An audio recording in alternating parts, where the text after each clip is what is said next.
आधे से अधिक कैबिनेट अपराधी बैठे हुए हैं हमारे वहाँ। इतना गंदा काम उनके साथ हुआ है, ये कहने में बताने में सालों लग जाते हैं। एक महिला को आंदोलन करे तो वो खालिस्तानी मांग हो गई, वो वामपंथी हो गए, पप्पू हो गए, वो कांग्रेस सपोर्टर हो गए। हाँ, बृजभूषण सरसी को इस्तीफा दे देना चाहिए, और अगर वो सही है तो जांच के लिए बोले मेरा नार्को टेस्ट ले लो। दिल्ली के जंतर मंतर पर देश की वो बेटियां जो देश को गौरवान्वित करने के लिए विश्व में नाम रोशन किया और मेडल लेकर के आई, आज वो जंतर मंतर पर बैठी हैं। आप भी एक महिला हैं, जिनके इन महिलाओं ने जो पोस्को एक्ट तहत बृजभूषण सिंह के खिलाफ जो केस दर्ज किया गया है, लेकिन FIR होने के बावजूद भी उनकी गिरफ्तारी नहीं हो रही। कैसे देख रही हैं इन तमाम चीज़ों को?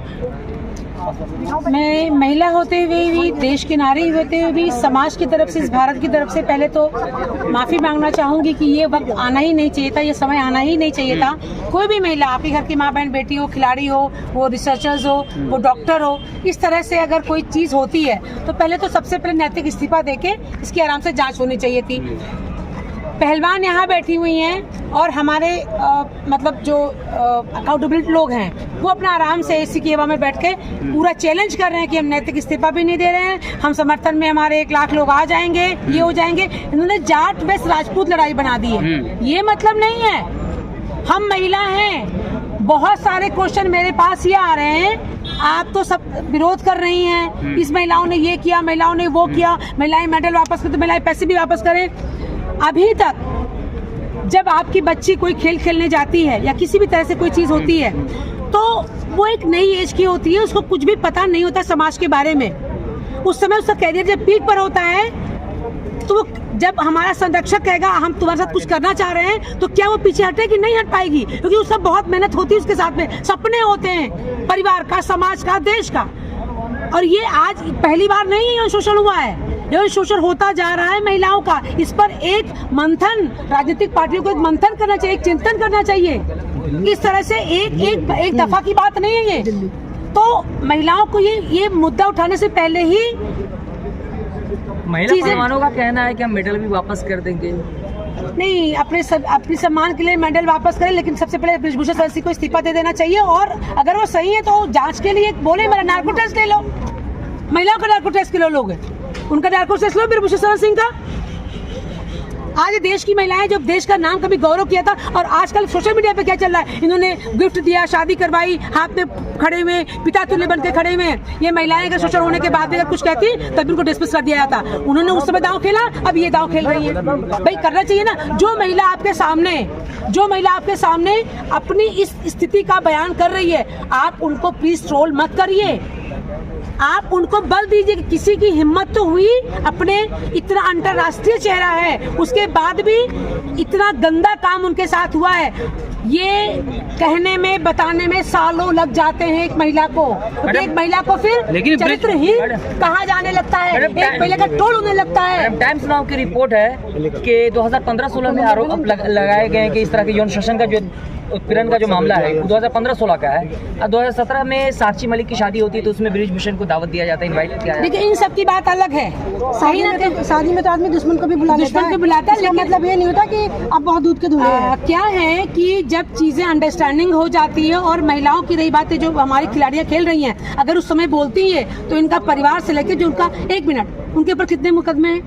38 मुकदमे हैं। वो कहाँ पे वो जेल में थे? टाटा में जेल में थे। उनके ऊपर सरपरस्त, किसका सरपरस्त है, किसका हाथ है? पहले तो जांच का विषय है। आधे से अधिक कैबिनेट अपराधी बैठे हुए हैं हमारे वहाँ, वो हमारी माँ बहन बेटियों की, युवाओं की, उनके भविष्य की चिंता कैसे कर सकते हैं, क्योंकि अपराध का संरक्षण खुद दे रहे हैं। इनके ऊपर इतने अपराध पड़े हुए हैं, इतने अपराध पड़े, इनको सांसद का टिकट देना चाहिए। पार्टियां ही सबसे बड़ी अपराध कर रही है इस देश में, डिवाइड एंड रूल कर रही हैं, अपराध को संरक्षक दे रही है, और जो अपराधी हैं उनको संरक्षित करके टिकट दे रही है।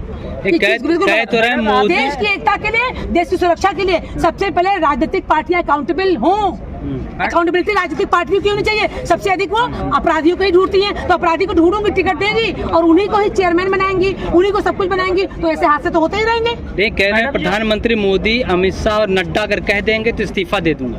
दूध की नैतिकता क्या है? दुखती रग दबी हुई है ना उसके पास, वो कभी कहेंगे नहीं कि तू इस्तीफा वो कहेंगे क्या? उन्होंने ये भी तो कहा है अगर हम जाएंगे तो बहुतों की पोल पट्टी खुल जाएगी। इसका मतलब कुछ ना कुछ है। मतलब आज संरक्षण उनको क्यों मिल रहा है? कुछ तो दाल में काला है। और फिर यहाँ की बात मैं कही है, मैं कह रही हूँ एक सर्वे टीम कर लीजिए। मैं आपके माध्यम से कह रही हूँ एक सर्वे टीम जिसमें सदस्य कौन है, कहाँ के हैं, मालूम नहीं होना चाहिए किसी को भी। और गोंडा और कैसरगंज लोकसभा में सर्वे करा लीजिए नेताजी का। समाज के लिए अभिशाप है, पैसों के बल पर चुनाव जीते हैं। 6 बार जीते हैं। 6 बार जीते हैं पैसों के बल पर, अपने रसूख के बल पर। अच्छा काम अगर किया है तो इनके पास 4 हेलीकॉप्टर हैं। वहाँ पे उसी क्षेत्र में बच्चों के पास खाना नहीं है, भूखमरी है। कैसरगंज में और गोंडा में कतई पिछड़ा हुआ इलाका है। आप अपने सरकारी रिपोर्ट में भी देख लीजिए, गोंडा जिला कैसरगंज की तरफ पिछड़ा हुआ इलाका है। आपकी आर्थिक स्थिति ठीक हो गई, वहाँ की जनता हो गई। तो ये सारे मुद्दे नहीं, बात यहाँ शोषण की हुई है। मैं यहाँ शोषण पर ही बात कर रही हूँ। गोंडा कैसरगंज जाके एक बार हर बच्चियों का जो उनको स्कूल में कॉलेज में पढ़ी हुई हैं, चुपचाप से अगर उनका सर्वे किया जाएगा, मुझे लगता है इससे भी ज्यादा फजीयत उनकी होगी। मैडम आप खुद को जो उनकी बहन बता रही हैं, बहन नहीं हूँ मैं, उनके पटीदारी हूँ, उनके गाँव की हूँ। मेरे बच्चे उनके स्कूल में पढ़ने के लिए यहाँ पे दिल्ली से ले गए थे उठा के।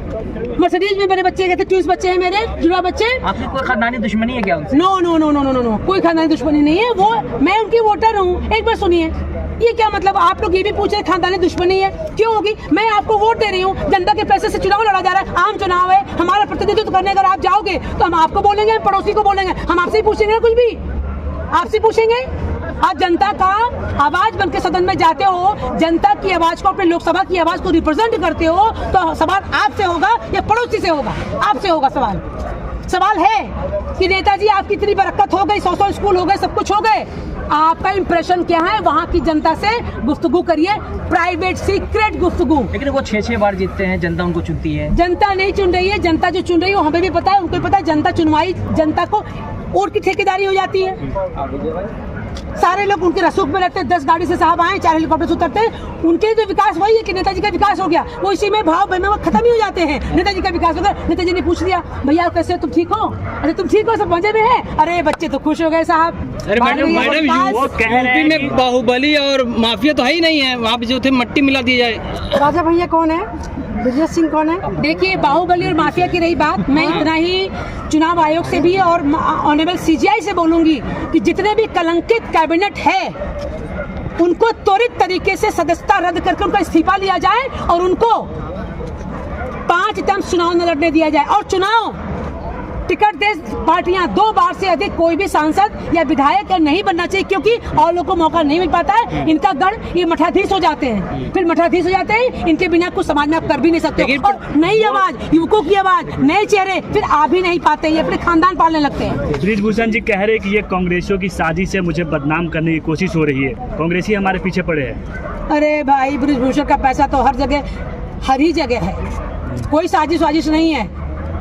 स्टूडेंट आंदोलन करे तो वो खालिस्तानी मांग हो गई, वो वामपंथी हो गए, पप्पू हो गए, वो कांग्रेस सपोर्टर हो गए। हमने आपको वोट किया है, हाँ आपसे पूछेंगे नहीं वामपंथी क्या होता है, कांग्रेसी क्या होता है?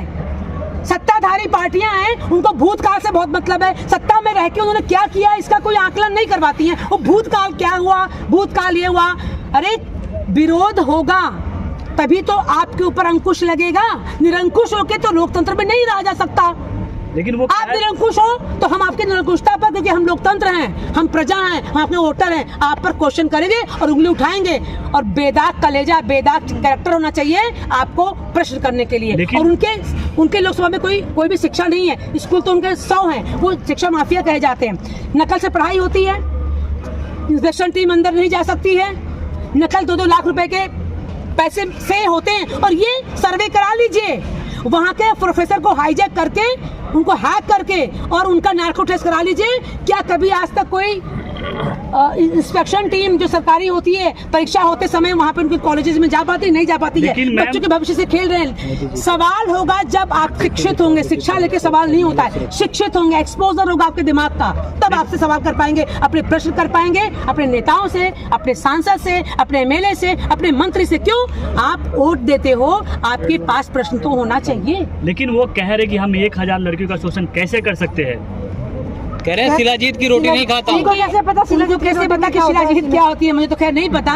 शिलाजीत या कोई भी ऐसी विटामिन सी होती है, शायद इम्यूनिटी पावर बढ़ाते हैं, जिसमें छींके ना आए या एलर्जीज ना हो। इसके अलावा शिलाजीत का क्या उपयोग है अब पता नहीं, उन्होंने किया होगा तो वो इसलिए ब्लंट बोल रहे हैं। I don't know about this. Madam इसका मतलब उन्होंने कुछ ना कुछ तो किया होगा एक्सपेरिमेंट, तभी तो उनको एकदम से ब्लंटली मुंह में आ गया। एक सवाल था, ऐसे कैसे कोई कह देगा? हम तो जानते हैं कि शिलाजीत का मतलब होता है कि आप आपने नींबू खाया, आपके छींके बंद हो गई, इतना ही पता है शिलाजीत का मतलब कि एलर्जी दूर होती है। सुप्रीम कोर्ट ने केस को बंद कर दिया है, तो फिर अब ये मामला कैसे निचली कोर्ट में जाएगा, फिर हाई कोर्ट में जाएगा, निचली कोर्ट में जाएगा, सुप्रीम कोर्ट। कोर्ट का एक प्रोसीजर होता है, पहले आप निचले कोर्ट से जाइए, फिर रिवीजन में जाइए, फिर हाई कोर्ट में जाइए, फिर सुप्रीम कोर्ट में जाइए, वो इनको फॉलो करना पड़ेगा।